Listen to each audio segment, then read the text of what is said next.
Hello. Hi.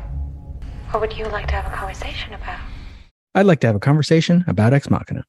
Hello, I am Professor Robert E.G. Black, and this is Minutia Ex Machina. With me today is Parker Johnston from Dick Tracy Minute. Welcome. Great to be here. Good. Now, what's your experience with this movie? Like, I know this is the one you were eager to talk about. Did you see it when it first came out? Yeah, when this movie first came out, I was already a pretty big Alex Garland fan, so it was just kind of a new Alex Garland movie on the radar. And my childhood best friend had just moved back to Toronto for the first time since high school. So we were just like constantly getting together, watching every new sci-fi movie and catching up on here's that stuff. So I guess either when it hit Netflix or on demand, like we rented it immediately. And we didn't really have clear expectations for it. It was just like, oh, great, a new prestige looking sci-fi film. The trailer is more actiony than the film really is, but we're not like, the typical, oh, that was going to have action and they lied to us and it was just this fireside chat thing. We really liked it the first time. Well, yeah, they show Ava running down the hall in the trailer, of course. Exactly. It's the only action moment of the movie. Yep.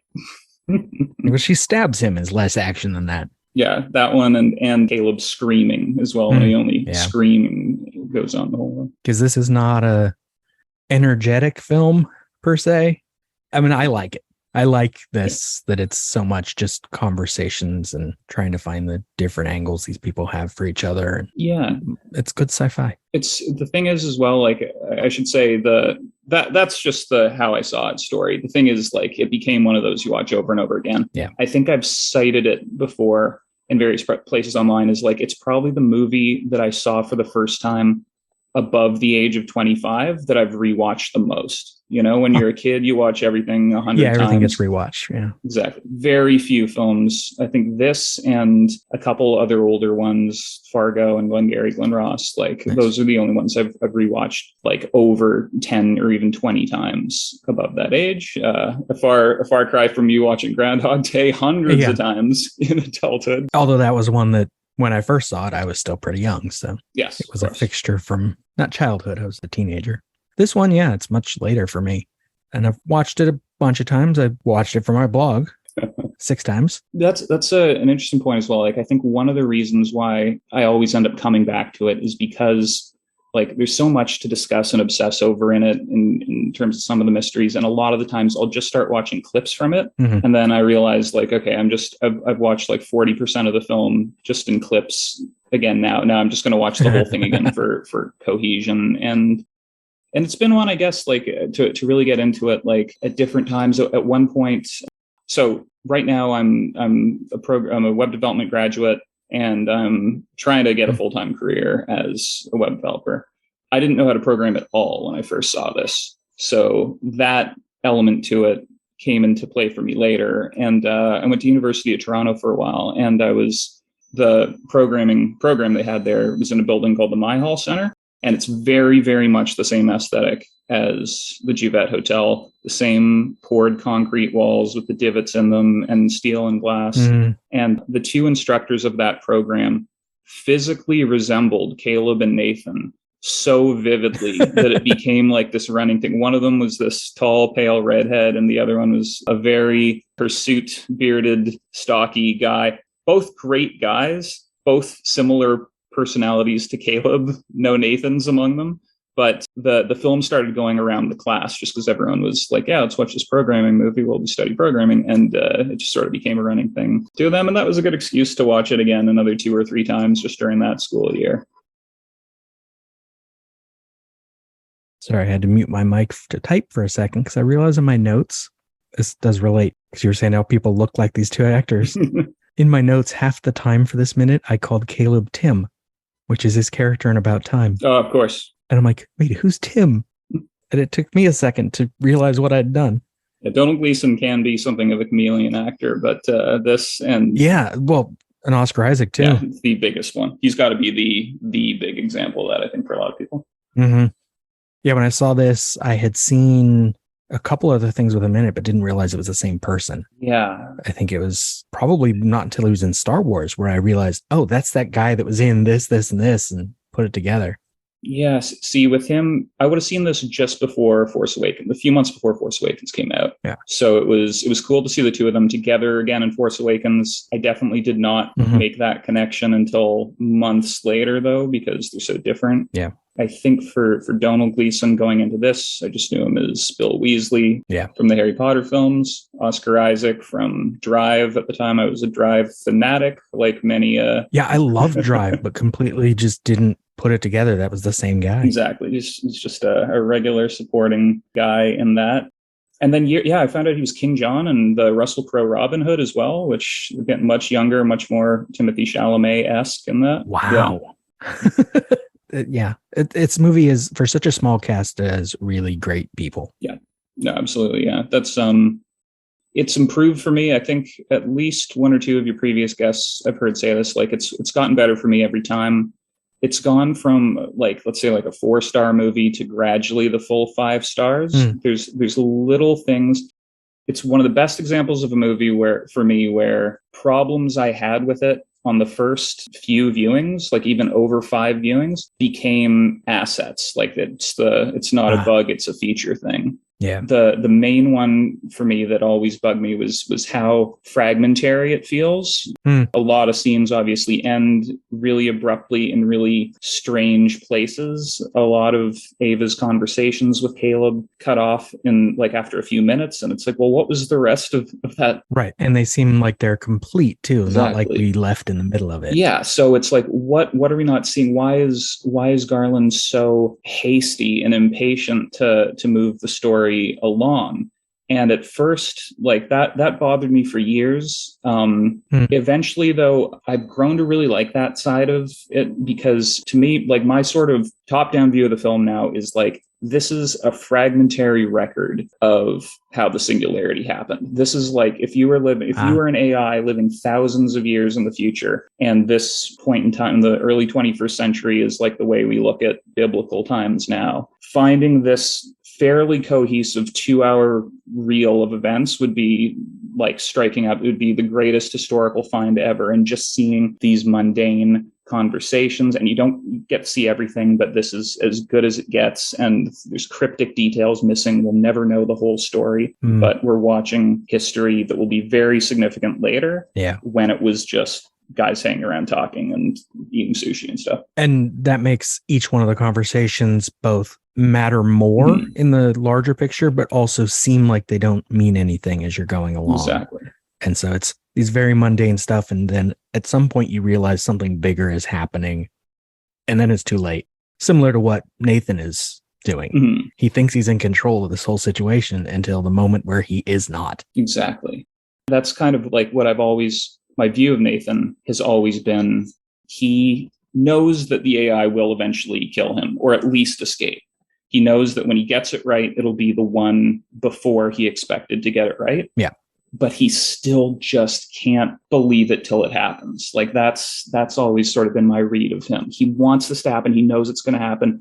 He still feels like, I'll believe it when I see it. And then it actually happens, and he just can't believe it. And in a way, in the larger view of history, he still gets the same result. His name will go down in history as the person who made this thing. Exactly. Even though he died in the process. It might even be better for him. Yeah. As far as legacy goes. I totally agree. Speaking of Nathan's name, actually, a small note that I'm not sure if it's come up, unless it's come up in the last couple of minutes that aren't out yet. I just say for listeners, I'm a huge fan of this show. I've been listening to it religiously. Like Caleb, I feel pretty through the looking glass right now recording it. And I've just kind of got to remember to actually talk and not just listen to the show. But the note, so in the script, we know it's Nathan Bateman is the full name. Yeah. In the trailer, it's Nathan Garrick. Really quick, while I'm editing, I looked up the trailers to double check this one.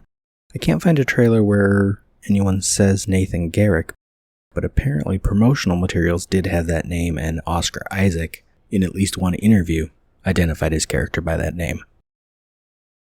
Back to Parker. The helicopter pilot says, we've been flying over the line about the president can't get him on the phone is... So you hear, this is what was filmed and recorded. And says the president can't get Mr. Garrick on the phone. Such a weird thing that's never come up anywhere else. It's always been Bateman everywhere else. So did you look up whether Garrick is a reference to something? Because I haven't even... Couldn't find it anywhere. Just the only other time I think it's been used in pop culture is Garrick Ollivander from the Harry Potter world, the wand maker. I doubt that's what Alex Garland was going for. Huh. Yeah. I'll have to look that up. I thought you were going to talk about his first name, and I talk about that. Yeah, as we're recording this, literally next week's episode, as I talk about the biblical references. Well, I won't of the spoil names. it, but yeah, but as we know, Garland does love his biblical allusions and naming schemes, and he loves anyone who's listened to my Annihilation Minute knows he loves to steal names from wherever he can get them, and usually for good meaning. I've meant to go back and look at his names in Sunshine because that's one of his biggest casts, I think. Yeah. And I know there's Robert Capa for the Cillian Murphy character and Pinbacker for Mark Strong's character, which always just felt kind of like a Hellraiser sort of reference. Yeah, Pinbacker's a great name. Yeah. I don't know if it's a reference to something, but it just sounds, you're interested when you hear a guy named Pinbacker. Yeah, probably not from the Bible, though. No. This has to be the Bible. I mean, this is essentially, it's both like Dante's Inferno and the Garden of Eden at the same time. Of course, yeah. It's like coming down into this place below, and then Eve is being run out at the end. Yeah, and I've tried to sort of steer more towards the Eden-esque take on it, and it's the film Mother, the Aronofsky film Mother, is a much more in-depth and elaborate kind of plumbing of that idea. But one of my movies by minutes wish list things that I would love to cover. Imagine? Yeah, what a film. But yeah, the main sort of, I guess, mystery of the film to me to this day, after all these rewatches, and the thing I'm always thinking about whenever I rewatch it, is just who is the real Nathan? What are Nathan's real motivations? Right. I feel like we only conclusively see the real Nathan in maybe 2 scenes when he's not either acting for Caleb or for Ava. And without going too much into them, because there are other minutes, like my take is that the most real Nathan we ever see is when he's explaining how he invented the brain to Caleb and talking about Blue Book. Yeah. And that's when we have the biggest sense that Nathan is just on a different plane of humanity from Caleb. Doesn't matter that he's rich, doesn't matter that he's, trying to just be a guy, that his wealth isn't what's separating him there. It's the fact that he has conquered the world. He's done the impossible. He's pushed the limits of human knowledge. And he's being polite to Caleb there, but he's talking about something he's passionate about. He's not being macho or anything like that. He's just kind of wistfully trying to connect with a person that he knows he can never connect with because he's alone at the top, is kind of my read of that. Unlike the moments from like a few minutes ago where he loves that Nathan referred to him as like a god. Yeah, exactly. Because that's a little on the nose, and like that's his arrogance talking. And like it's too bad too that Caleb always tries to be so literal. I always think Nathan is kind of trying to have fun with him. Like, he knows he didn't call him a god. He knows Caleb didn't come up with all these quotes from literature and stuff. Well, yeah. He's just trying to, he's doing the locker room douchebag thing. Like, come on, I'm messing with you. Oh, yeah. That's why I love him as a character. I wouldn't want to hang out with him as a person, I don't think, if he were real. But he is very much that he thinks it's like he has a couple different things he thinks he is. And then he has that other person somewhere in the middle that he maybe actually is. And we never quite get to see that. We see him when he's drinking and being overtly friendly because he's manipulative. And then even when we see him on his own is when he's like at his computer working, and he's very obsessed with just getting this thing done because he's past all the normal stuff people do. As he says, AI is inevitable. I don't forget how he phrases it, but like, it might as well be me that does it. Yeah. Wouldn't you do it if you could? Which is so arbitrary, but he has the clout and the wealth and the privilege to be that arbitrary about it. Exactly. And it's a frivolous question for him, I think, when he makes that assertion that, yeah, it's inevitable. And wouldn't you invent Ava if you could? Because like, I think for a lot of people, they definitely wouldn't, either because they're just overly afraid of AI from fiction, or they just would see it as, oh, it's going too far, it's playing God or something, which Nathan doesn't have a problem with. Well, yeah. I mean, my personal interpretation through this show has basically been the only real purpose to make AI is to do things like we use actual robots for now, to do dangerous stuff that we can't. Jumping in again from editing really quick. I said artificial intelligence in that sentence, but specifically I mean humanoid androids, because that's a slightly different topic. Artificial intelligence has a sort of use. We have AI that tracks information and can do it faster than we can. So it's not just things that would be more dangerous, but things that we are incapable of doing. Back to me.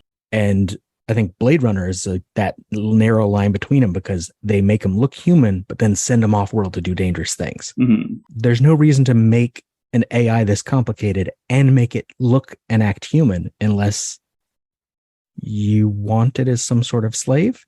But then if you make it too human, that's wrong. Absolutely. And that is kind of the question that I think this film expands on too, because we see so many indications throughout Nathan's very sparse decorations around the mansion. Like there's been a lot of talk about how almost all the objets you see are skulls of different types. Yeah. And what those represent, or masks in the minute after this one. But in Nathan's room, right next to his programming suite, there's a skull that looks like it's from a cave person, like a Cro-Magnon or Australopithecus or something like that. And he makes the same, obviously, the comparison much later to the AIs are going to look back like we look back on apes and cave people and stuff. Right. So I think he sees the creation of AI kind of not to serve humanity. I think he sees it as like they're going to make us extinct like humans did for all these things. But that's just the way it's got to go, because I think he believes that that's a good purpose to create a more intelligent being. There are lots of, I think, uses like a genius AI could have with people, you know, diagnostic medicine and solving complex math stuff that we never could. But in general, I think Nathan's purpose here is just to usher in, like he's not doing this for Blue Book's next big model. I think he's drinking himself nearly to death because he knows his time is up. Yeah. That's why I said like the results are the same for him. Mm-hmm. He or we are doomed either way.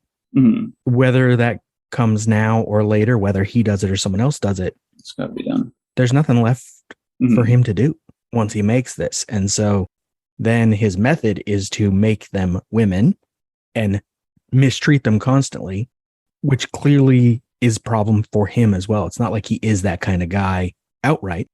He is on some level, but that's why he's drinking all the time. You know, he's doing horrible things, but still is driven to do them.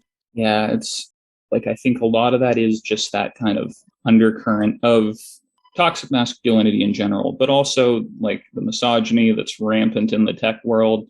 All these things, probably, I would say Nathan is maybe one of these guys who sees it as two different levels, like him getting drunk and sleeping with Kyoko and all that. That's not maybe connected in his mind to him being this sophisticated programmer and all that, right? But it is, from our perspective, we can see the holistic Nathan that is this monstrous, you know, predatory guy to both his slaves and his employees. And I think also there's the question of, is he just a sociopath?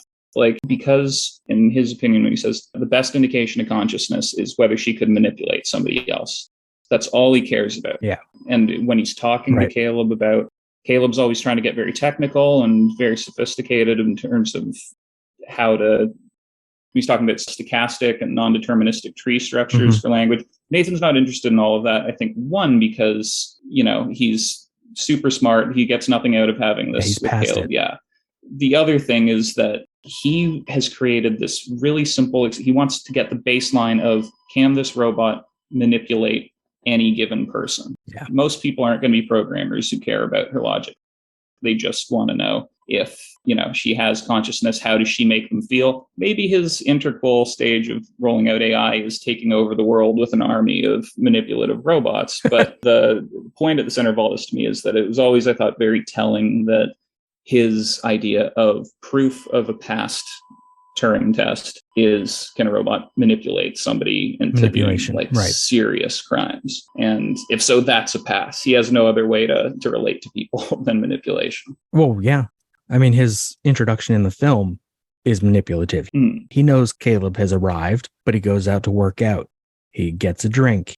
He tells him outright, we were going to have breakfast together, but we can't because I'm hungover. he's creating an image of himself that is probably pretty accurate, but he does it in a very overt way, especially because Caleb is the sort of autistic person pleaser that he is invited to do this test. And so he's going to get exactly what he wants. The only thing that goes wrong is he misjudges how good Caleb can be at what he does. That Caleb can also be manipulative. Yeah. And it's the booze as well. So he's almost proven right in a way by his failure. Exactly. I think that is it as well. Like, I think the real pass and the reason why the last Ava session occurs on screen after Nathan's already dead is just that vindication that, like, her having manipulated her way out of the room and participating in, like, eliminating even one human, even him, like, is the ultimate proof of his test. And that's exactly. And the fucking unreal, like, that one line. I think there's so much to that, like, that's kind of the big one, that the first time you watch the movie, it's like fucking unreal. I got stabbed by my robots. And then the 10th time, it's fucking unreal. Yeah, he's not shocked by it. Everything. He's not surprised. No, he's in awe that everything he foresaw has come to pass, including the last little step that he could never foresee. Right. Specifically, he knew it would happen, and now it's happening. It's great. It's surreal. That's his, I think, through the looking glass kind of moment. We haven't even gotten to this minute. It's a very sparse minute. So yeah, I've been enjoying the broad view. Yeah, it's just Caleb's still watching the TV, clicking the remote to get new angles. One from inside the observation room. In the script, I thought the CCTV descriptions got a little problematic. Fortunately, they showed some restraint in either filming or editing.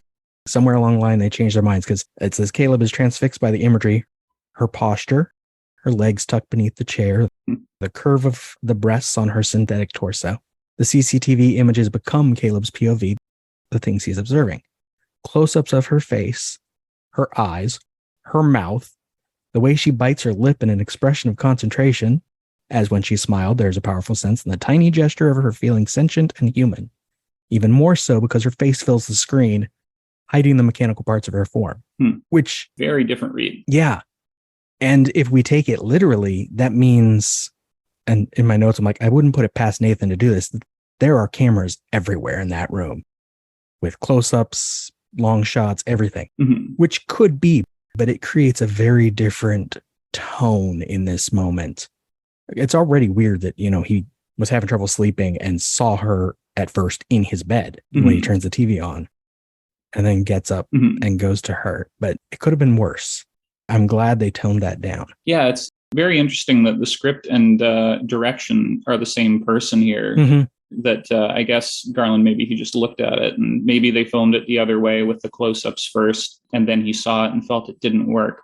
But I definitely do feel like the most voyeuristic moments of Caleb throughout the film are not the hidden cameras, ironically. It's any of the moments when he's actually physically near Ava. He's leering through windows, and especially at the end, when he's, watching her from Nathan's bedroom as she gets dressed. It's always in person. Caleb seems to me in this minute almost dismayed at first when he turns on the channel. He's like, what's this guy put me into? Like, why is he giving me the opportunity to watch Ava in this room? And the look on Donald Gleason's face here is just genuine confusion and like despair almost. Well, yeah, there's so much there. It's like, on the one hand, he could be thinking, is this guy watching me right now as well?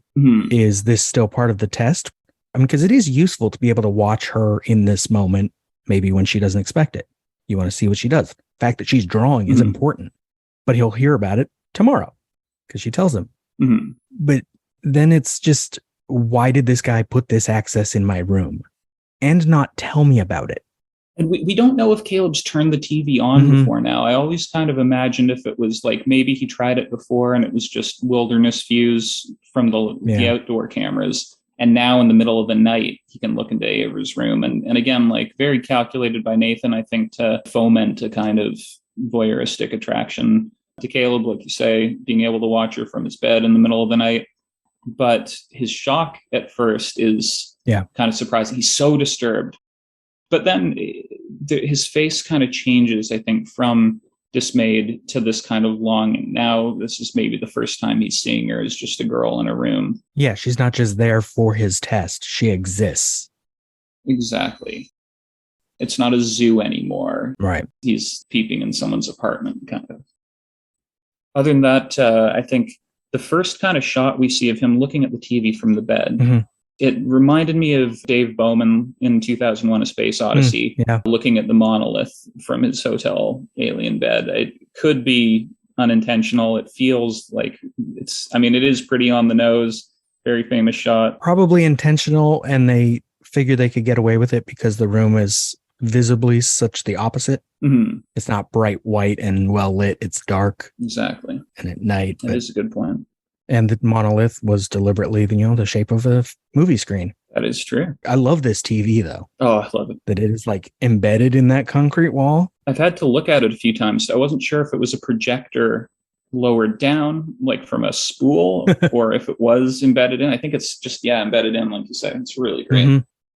Next, it's like a regular flat screen, but it doesn't seem to have much of an edge to it. And then it's flat into that space. It almost could have been like really futuristic and be a panel of the wall itself. But since it's concrete, that didn't quite work. And they did have a lot of restraint in terms of, I think, the tastefulness of Nathan's decor is one of the reasons why this film still looks really good and feels very futuristic. It's been 7 years now when you think about how different a time 2015 was, and a lot of the styles and stuff that mid-century modern was just starting to come back then, and the kind of Apple Store future was, I think, the thing still at the time. This was a few years ahead, and I don't know, I love the production design in this film so much. It changed. I was much more maximalist before. This film was a gateway to minimalism for me, and I was determined when I graduated from that U of T program, I was going to go on vacation by myself to Norway and stay at the Juvet Hotel. The hotel's not that expensive. You just got to travel to Norway. Exactly. It's this whole thing. You have to, I think, fly to Oslo and then take a bus like way outside Oslo to get there. And I was planning to do like a couple nights, and I'd still love to do that. But just the pandemic, unfortunately, has put those plans on hold for a while. But someday. We get a few more shots of Caleb, including it switches directions in the room at one point. Garland's use of the camera, which in this dark space with one person it's not jarring like the 180-degree rule, but does show us that the bathroom is very dark, lights are out, so that then when it turns red and there's those, what should be mirrors are lit up, huge red is kind of interesting as a design scheme. There's the painting that you see in this reverse shot as well. Yeah, we saw it a little bit earlier, but it was the focus of the shot was elsewhere. Yeah, I wasn't sure how well it had been. You could make it out before. Like, I think this is. Have we identified this painting? No. Is my question. I tried from the earlier one. So this is the only painting in the film that isn't like a famous multi-million-dollar museum piece, I guess. Well, yeah, because this room is, aside from the poured concrete and the weird embedded lights, is essentially a hotel room. So you want a generic painting. Yeah, exactly. It's just got to be pleasant to anybody. Absolutely. Yeah, it is hotel art. So Nathan nailed that one. And maybe it is an original Bob Ross, perhaps, that he paid a few million for. It'd be a better question for my sister than me. She's the big Bob Ross fan. I need to find a frame. I don't think we see the entire painting at once is the problem. Because here Caleb's in front of it, and earlier it was too small. I need to see if there's a better shot of the whole thing and just stick it in a reverse image search and try again. Yeah. And it's a nice alternative to a window as well, because it resembles the landscapes we've seen out the windows upstairs. Yes. It might even be some of that same place. In which case it's also a good set decoration, because this room is not in the hotel. This is a set. Yeah. Unfortunately, yes. So bringing Norway into the set would be a good move. Definitely. And does Ava, do you think, know, like, she must know she's being watched, because Caleb has only been watching her for a minute before she gets up and causes the power cut. She might not notice immediately, but I'm definitely later in the film, we have clear indication she knows when she's being watched. But it might be a specific thing where maybe the cameras have lights on them. And so she can notice that the view is changing. Must be. Like she knows someone is clicking, which means someone is watching. And she's like, it's not Nathan. He doesn't do that. And so she knows, okay, it's that new guy. He's watching me. That's a good point, because I was wondering how she would know if it was Nathan or Caleb, who both of them, have very different sort of, she wants to present differently to both of them. And if it was Nathan, she's so overt about killing the power here. The first time in their first session, it's just when she's got her hands on the block that she's sitting on. It's very subtle. Here she gets up, touches the wall, looks at the camera, and the power cuts. So if Nathan was watching, that would be it right there. Yeah. Right? Like, as far as we know, the power cuts aren't part of Nathan's plan. Nope. He has to put the battery powered camera in later. And yeah, like, so this is it's one of the very, very small advantages and bits of control she has over the situation outside of Nathan, is being able to do these cuts. So to do one so brazenly on camera to tip her hand is a huge risk if she believes it's Nathan and not Caleb watching. And maybe we don't know what kind of sensory ability she has. Maybe she can tell. Actually, she does talk about Caleb's pupil response later when she's detecting if he's lying. Whether or not she's telling the truth, though. Maybe she knows Nathan drinks too much at night, so there's no way he's watching right now. Could be. Because every time she sees him during the day, he's hungover and she's onto him. He might check this footage later. That is the big one. This one, at least, the power doesn't go out when she touches the panel. I like this one because though it's overt, it's also a little more subtle than if she did it, just kept her hand there. Because she touches it, puts her hand down, and there's like beat, and then the power goes out. That's right. She looks after putting her hand down. But yeah, it is such a strange move and terrifying to see from Caleb's point of view. Even if the power hadn't cut out and thrust him into this red room, it's just an eerie kind of haunted house thing to see. Somebody looks at you on the camera, and right before the camera cuts out. Yeah. Ugh. And she does it so she gets up from her chair, takes the time to push the chair in, walks around behind it to get to the panel that was to her left, and then just casually reaches out, touches it, puts her hand down, and slowly turns her head just in time for it to go completely black. Yeah. Spooky stuff. It's a nice move on her part because he doesn't know what it means, but later he'll think backward and be like, oh, that's what she did that first time. She knew I was there. She knew what's going on, and she needs something from me. And I suppose this is the first time we get a better sense of, let's say, the geometry of Ava's enclosure throughout this minute. We've only seen it from a distance through Caleb's entry cube before, I think. Yeah. So obviously with the different camera angles, but also just this is him really seeing that it looks more like an apartment, or uncomfortably kind of like a child's playroom, I've always thought. Just having the bed and the desk and the crafts and the dress up stuff. Yeah. Like, it is like one of the controversial and damning things about Caleb's role in the film is Ava looks like an adult. It might have been Austin Pryor or one of the other guests who brought up the born sexy yesterday trope about like creatures like Ava, women like Lilu in Fifth Element, who's, a character who looks like an adult woman, was created much, much shorter period of time ago. And the protagonist, she's their Clementine immediately. She's their manic pixie, pure ethereal dream girl. And, is Ava different from a child? Is Ava a very smart, childlike creature in Alicia Vikander's body? Well, one of the, I think, hints towards that is the room that she has at least been put in. Yep. And it could also just be infantilizing the way inmates are, or patients in asylums are, like Nathan has, infantilized her. And this is where he put each of his AI in the same space. So yeah, he's treating them all like that. That's a good point as well, because much later in the film, we see Nathan is able to just enter like one of the things that Nathan's card can do that Caleb's can't is just interact with Ava. Yep. And it's interesting too that Nathan does just go in and out when all his AIs have wanted to escape.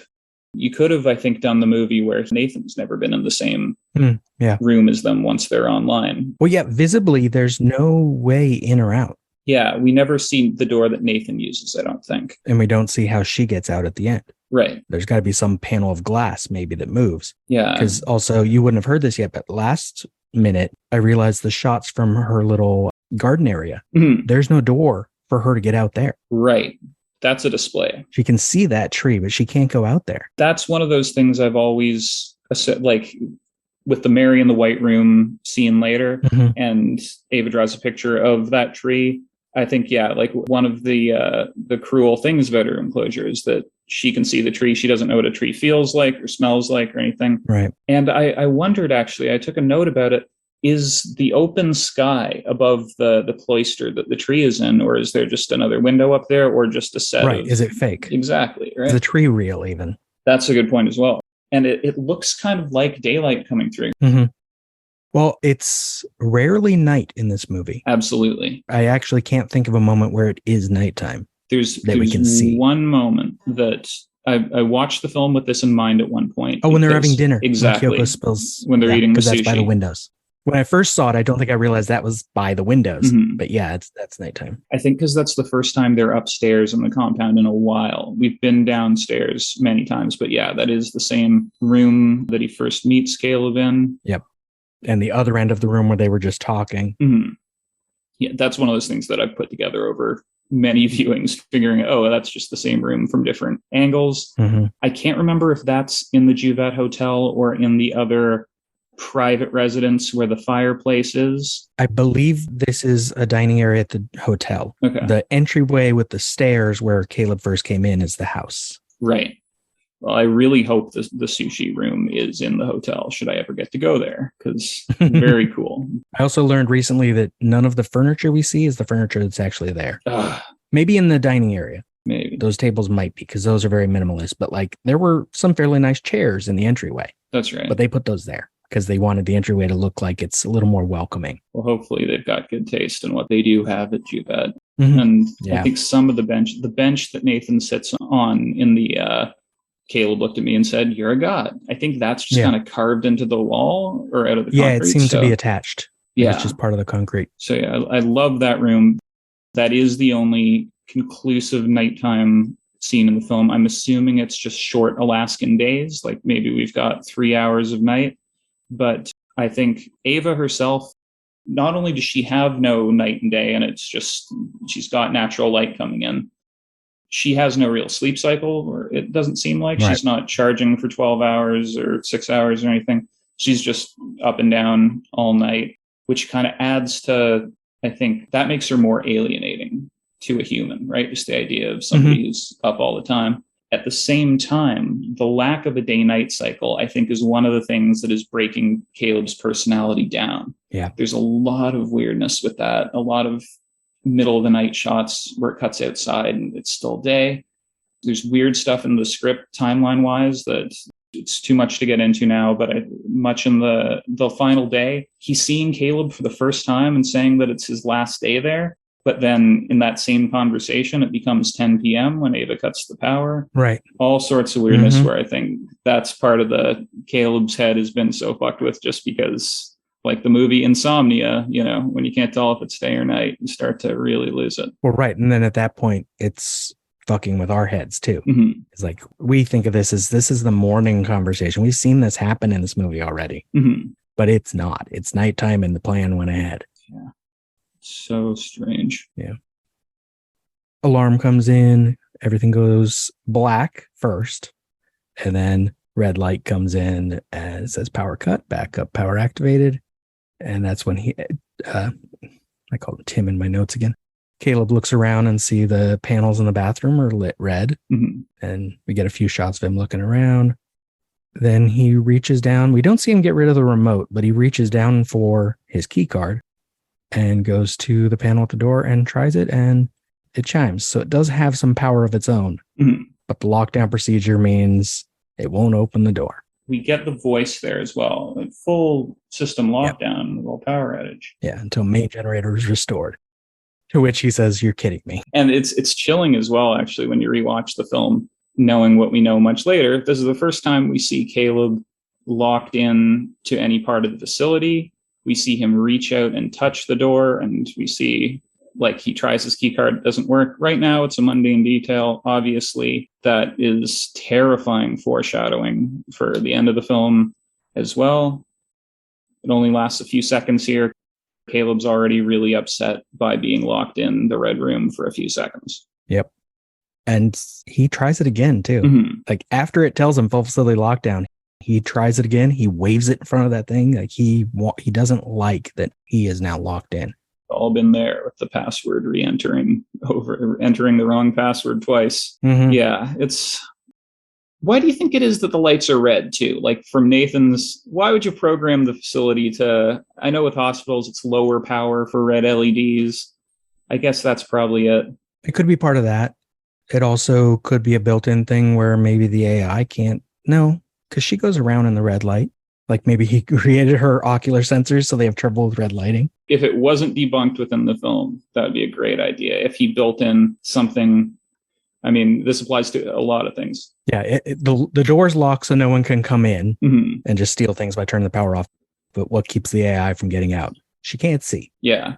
She doesn't know her way around, so it'd be relatively easy to stop her. Nathan, of course, did miss many opportunities to put in his own equivalent of the lysine deficiency from Jurassic Park into this AI. Everyone always talks about why no remote shutdown, why no fail safe. Well, maybe there is one, but by the time he could use it, he's dead. Excellent point. He thinks he can talk her down. Well, that as well. I think he's not trying to build a robot on a leash. He really does want to build an independent being. There's a lot of times in the movie where Caleb will suggest something and he'll immediately just shut it down. I can see if Caleb said, well, why didn't you just put a bomb in their heads or a shutdown button? I could imagine Nathan doing some instant kind of, no, if I wanted to do that, I would do this, sort of thing. The real test is to see if, Right. He wants them to be a real AI, which is essentially a person. They can't have an off switch. And he also has not made them like super strong like you might with a robot. That one broke her own arms and only put one crack in the glass. So they're not strong. They're just people. And at that point, he hopes he can talk her out of doing anything bad. He's been able to talk, I'm sure, anyone in his entire life into doing anything up to this point. And yeah, we don't know his background, but you don't get into this position unless you've gotten everything you wanted for a long time. Yeah, and we know it's been since he was 13 that he wrote the base code of Blue Book. Yeah. So we know he was a child genius and has been presumably just top of the world. It's all he's ever known is this level of success, which I'm sure is not just success, but just he actually is a genius. He's the foremost search engine expert in the world to the point where he put any other company out of business. He has no one that he can just be pals with. Like, I think that's the tragic irony of his arrangement that he wants to get. Right. He would have been better off if he were being honest, that he actually wanted to hang out with this guy. Exactly. He probably just knows that.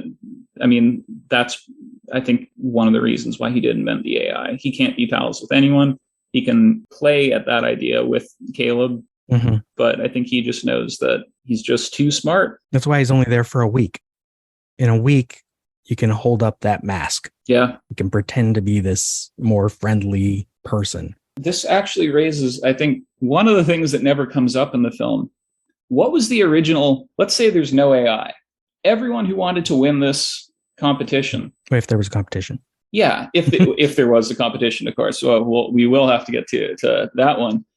But if it was real competition, everyone at Blue Book wants to win, right? Everyone wants to spend a week with Nathan. Yeah. Think about how awkward that would be at his compound. Exactly, right? It would be really exciting. And like personally, like I'm a pretty gregarious person. I like meeting strangers. I like making new friends and all that. I can see toughing it out. Overwhelmingly, the people I know have reservations about meeting new people in a lot of scenarios, right? Imagine going to a person you've never met's house and staying with them all week. Like I'm trying to imagine if Elon Musk were, somebody who wasn't, overtly a jerk. If some mystery rich guy, like the prize is you spend a week at my house, one-on-one, we're the only people there. It's like, well, this is going to be an emotionally exhausting week, Yeah. It's hard to imagine. And then like Caleb finding out about the AI, it must have been such a relief for him. Like, oh, great. Yeah, to know there's a purpose. Yeah, and there's like this will give us something to talk about for the next 5 days. Mind blown. Yeah, and then you have the problem is that we see so little of the interactions between Caleb and Nathan, the interactions of Caleb and Ava. Mhm. What is he doing during the rest of all that time? Yeah, that's a huge question as well. And hearkening to the fragmentary nature of the film, Yeah. there's swaths and swaths. They're presumably eating 3 meals a day for 5 straight days. They're maybe not spending all their time together. Maybe Nathan just is gone half the time. And like we were talking about on the 5th day, presumably Caleb and Nathan haven't run into each other until almost 10 o'clock at night. Yeah. So yeah, what are they doing all the time? Well, yeah, because Nathan's not going anywhere. Mhm. He has a helicopter Unless that just hikes. maybe true. But I don't know if he seems like he'd be hiking every. That's what's interesting about the movie is that at like maybe first glance, it feels weird that we're getting so little of each conversation. Mhm. But then, as you said, that fragmentary thing turns it into a different experience. Is that we're only getting these pieces and we have to put that puzzle together. Exactly. And then if we don't, it's too late for us too. Yeah, absolutely. Like it's our privilege in seeing this much of this story, I think kind of reflects Caleb's privilege in terms of just getting to go there. Like it's To like be it, us, yeah. exactly, to be at the richest person in the world's house, to be witnessing the biggest event in scientific history, which is introduced not even 10 minutes into the film. That's already on the table. And then he's in the room with a robot. Yep. And what a premise. And my last big note for this minute is a line from the script because it says Caleb looks around his windowless room, which suddenly has the quality of a prison cell. Mm. And at the end of the minute, that's when he waves his card in front of the reader again, trying to get out. It is funny in terms of the room itself, both in this bit when it's even more like a prison cell and early on when Nathan's giving him the spiel and Caleb says he loves it. And Nathan says, no, it's claustrophobic. And the programming that that you've alluded to. Yeah, tells him what to think. To me, this room has always been like just an absolute dream apartment, this perfect minimalist bachelor apartment. It could use a window. It could use a window, but like I'm from Toronto. That place as a basement here would be, $2,000 a month easily. Caleb's from Long Island, he says. He says he lives in a really, really small apartment, and he's a programmer for Blue Book. Yeah. So even a Blue Book salary doesn't get you a lot in Long Island, and probably the same thing here in Toronto. Yeah, I think she has more space than he does, and he's got a job. Exactly.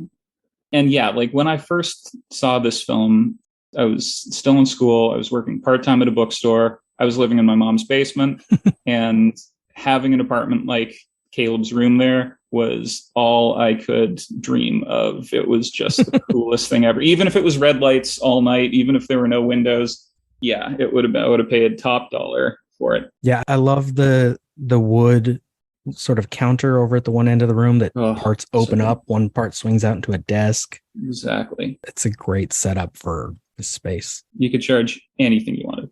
It's like the real hotel. The separate rooms are these tiny little spaces, partly because it's supposed to be away from the world and all the distractions, but also you're not supposed to spend all your time in your room. Exactly. It's just enough that you need. Exactly, yeah. They're just paying for the view. I don't know if I'd want to live there for a long time, but visiting, would be amazing. Yeah. Only other thing is just the use of lights. We know the fridge has the blue LEDs in it for the water that are the same as the blue LEDs on the axis, like on the key card things. Yeah, I still haven't figured out why they use blue instead of green. So that was, Austin Pryor's question as well in his minute. And my take was always green, especially in the optimistic world of 2015, where this film came from. Green lights suggested a green future, right? Okay. And to me, blue is more the color of technology. Okay, that makes sense. Yeah. And I think if you use green means go for everything in this film, it would point to Nathan's idea of the future being renewables and green technology and this happy utopian thing. I think by only having blue, it's Nathan's whole ethos is just technology, the future's technology, even if there's nothing living in it. Yeah, green's outside. Exactly, right? And it's also, his company is Blue Book. True. He seems to mostly wear blue, if not white. That's all I've got color-wise. I like the red blue. I don't think I've brought it up on the show yet, but I did figure out what those circles were on the glass at the observation room, or at the edge of Ava's room. It's the Blue Book logo. Right, from the web page with the dots, right? Yeah, okay. Yeah. We never get a good view of it, I don't think, in the movie. So I didn't put that together because those circles are so abstract. We see them up close at the edges of them. I tried to get a high-res version of the Blue Book webpage because it existed for a while in 2015, but it's been taken down. And there's only like low resolution screenshots of it. But I've made a few wallpapers out of just mountain vistas colored that same kind of shade over the years. But yeah, it looked like a really cool fake site that they whipped up, and I love the big circles. Now, I think even in 2015, we knew that blue light's not good for when you're trying to sleep, though. Good point. And there was a bright blue light on the wall of Caleb's room last minutes. That would be a nightmare. And that's the apartment I live in now has big blue-white LEDs on a construction site outside. It'll look like it's dawn at like 2 a.m. sometimes. Wow. It's a big issue.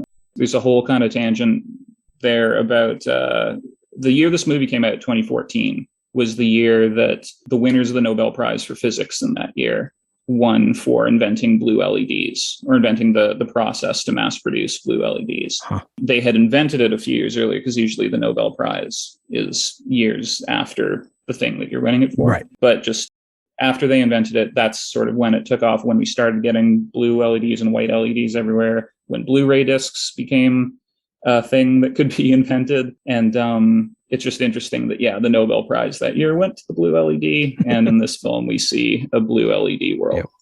Yep. You clearly have a lot on this movie. I'll have to get you back at a later minute, too. Love to. If people want to hear you talk about other movies. Me and my friend Rob O'Connor from the All-Star Superfan podcast. The two of us run the Dick Tracy Minute podcast. It's a film minute podcast, just like this one, where we discuss Warren Beatty's 1990 comic book film, Dick Tracy. The big difference between Dick Tracy and Ex Machina are that Ex Machina has a very sparse cast of like 4 people. Yeah. Dick Tracy has every actor that's ever lived in it. Even the blink and you miss it roles, like tiny people in the background with no dialogue, are huge household name celebrities. In some cases, ones that we didn't even discover till we were watching it minute by minute. So we spend a lot of time on that show going through the IMDb's of random character actors and anyone who has a line in the film. A lot of tangents on it, and we have a lot of fun. And we'd love to have you on the show as well, Professor. Definitely. Whenever you want. Cool. That's at Dick Tracy Minute at podbean.com. It's on Spotify. Dick Tracy Minute on Instagram would be the best place to look. Thank you for listening. Minutia Ex Machina is just one part of an existential trilogy of podcasts. Tune in every Tuesday for more Ex Machina, every Wednesday for the Groundhog Day Project Minute by Minute, and every Thursday for Eternal Sunshine of the Spotless Minute. You can follow all 3 shows in one feed. Just search An Existential Trilogy. Follow this show on Twitter at xminutia, Instagram at minutia_x_machina, or Facebook at Minutia Ex Machina. This has been a production of Lemming Drops Studio.